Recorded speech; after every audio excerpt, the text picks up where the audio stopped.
একজন ইঞ্জিনিয়ার এবং একজন কৃষক ট্রেনে করে বাড়ি ফিরছে। ইঞ্জিনিয়ার সাহেব ট্রেনে বসে থাকতে থাকতে ক্লান্ত হয়ে কৃষককে বলল, ভাই চলেন আমরা দুজন একটা গেম খেলি, এতে করে আমাদের সময়টা খুব তাড়াতাড়ি চলে যাবে এবং আমরা খুব দ্রুতই আমাদের গন্তব্যে পৌঁছে যাব। তখন কৃষক বলল, কি গেম খেলবেন ভাই, শুরু করেন।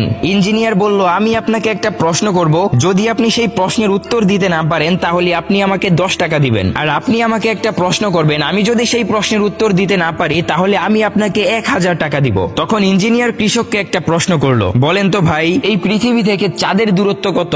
তখন কৃষক উত্তর দিতে না পেরে চুপ করে তার পকেট থেকে 10 টাকা বের করে দিয়ে দিল। পরে কৃষক ইঞ্জিনিয়ারকে প্রশ্ন করলো, বলেন তো ইঞ্জিনিয়ার সাহেব, কি এমন জিনিস যেটা 3 পা দিয়ে পাহাড়ের উপরে ওঠে এবং 6 পা দিয়ে পাহাড় থেকে নিচে নামে? তখন ওই ইঞ্জিনিয়ার অনেকক্ষণ চিন্তা ভাবনা করে প্রশ্নের উত্তর খুঁজে না পেয়ে চুপ করে কৃষককে 1000 টাকার একটি নোট দিয়ে দিল। তখন ইঞ্জিনিয়ার কৃষককে বলল, ভাই এবার আপনি এই প্রশ্নের উত্তরটা বলেন তো। কৃষক মুখে কিছু না বলে আবার পকেট থেকে 10 টাকার নোট বের করে দিয়ে দিল।